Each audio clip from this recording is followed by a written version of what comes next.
South Africa has got one of the highest rates of reported rape.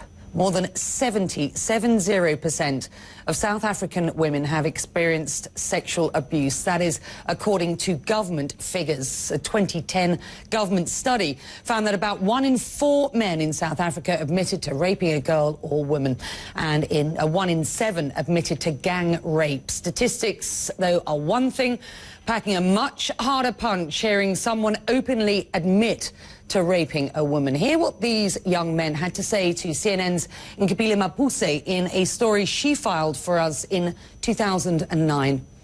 How did you feel as a human being doing this to another human being, knowing that she's in pain, she's crying, she wants to get out of the situation? How did that make you feel? Well, I think it's situations we come through in life, you know. You didn't see it as wrong? Nope. Yeah, okay, I would tell myself that there is nothing I want in life that I cannot get, even beautiful women.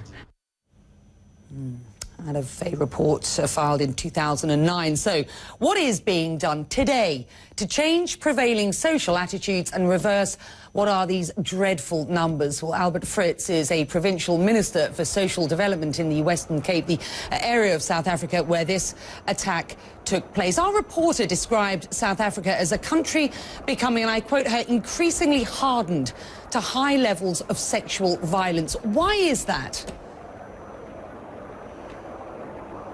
Yeah, I think one of the first points that we want to say is that it seems that gender violence is systemic within our society, and a lot of it got to do, in many instances, about absent fathers, which is nowhere to be found, and no role models as men to their sons and to their daughters. And that's, I think, one of the most frightening kind of phenomena in South Africa. And I think when we start in our department of social development, where we look at parenting kind of workshops, where we almost say to parents, this is your role as a father, this is your role as a mother. We see in those cases the kind of situation improves. Why has it taken so long? I want to know what is being done now, sir, with respect to ensure that this savage act, the sickening rape and death of a young girl, doesn't just become another statistic. I hear what you know needs to be done, but surely shaming a society, into getting something done means starting with the government, surely. Yeah, let me just say, firstly, that we have existing youth development programs throughout the province. And one of our flagship programs is called the Chrysalis Youth Development Program, where some of those very young men who have fallen through the cracks of society and who's been socialized in all these different types of male domination are coming to a program for 3 months where we completely change the way people are thinking, and a complete mindset change. And from that, we actually place them in employment.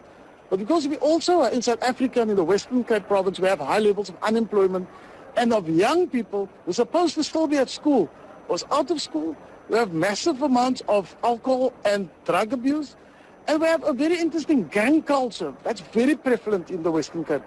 And the government is all the time in competition with the gangsters to try and win them over to our side instead of them going into gangs.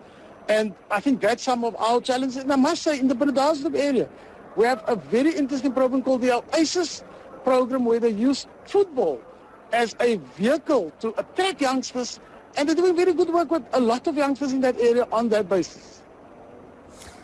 What I'm hearing here is a sort of symptomatic of a sort of systemic breakdown. This attack seems symptomatic of a sort of systemic breakdown in South African society.